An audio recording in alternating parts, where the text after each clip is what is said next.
एक बड़ी खबर है सपा के लिए। शिवपाल लड़ेंगे आजमगढ़ से चुनाव तो खत्म होगा सपा का तनाव या निरहुआ के लिए खतरा बन सके शिवपाल। ये बात भले ही इन्होंने खुले तौर पर नहीं कहा, लेकिन जिस तरीके से कहा है उससे सवाल तो बड़े हो गए हैं कि अखिलेश यादव ने शिवपाल को पहले से ही आजमगढ़ से तैयारी करने को कह दिया, क्योंकि 2022 में सपा ने उपचुनाव में आजमगढ़ से धर्मेंद्र यादव को चुनाव लड़वाया था।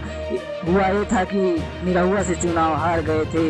इस बार शिवपाल भरेंगे जीत की हवा, दहाई पर पहुंच पाएगी सपा। 2024 के लोकसभा चुनाव के लिए भले ही समय बचा है, लेकिन उत्तर प्रदेश में सियासी संघर्ष भी अभी से ही शुरू हो गए हैं। चाहे वो बीजेपी हो या सपा, दोनों ही 80 सीटों का दम भर रही हैं। शिवपाल यादव को आजमगढ़ से चुनाव लड़ने से मचा दिया बड़ा हड़कंप। भले ही यह बात नहीं कही है, उन्होंने यह बात नहीं कही है, लेकिन इशारा देता है, क्योंकि शिवपाल यादव ने शुक्रवार को शहीद जवान को श्रद्धांजलि देने आजमगढ़ पहुंचे थे, जहां उन्होंने भ्रष्टाचार और कानून व्यवस्था के मोर्च पर उन्होंने बातों ही बातों में बीजेपी सरकार को जम के घेरा, लेकिन बातों ही बातों में आजमगढ़ से चुनाव लड़ने की बात भी कह दी। लेकिन शिवपाल को चुनाव लड़ने से कोई रोक सके ऐसी अभी तक कोई दीवार भी नजर नहीं आ रही है। ये बात को सुनकर निरहुआ ही नहीं बल्कि योगी भी हो गए हैरान, क्योंकि शिवपाल का कद तो बहुत बड़ा है। निरहुआ से एक प्रकार से अखिलेश के बराबर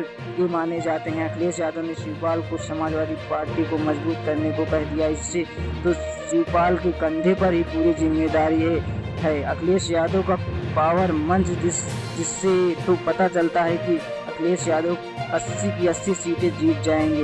एक बात अखिलेश यादव ने बड़ी कह दी है बीजेपी के लिए, झूठ का नारा चिन्नी नाम का सहारा। इसके आगे की वीडियो देखने के लिए हमारे चैनल को सब्सक्राइब करें।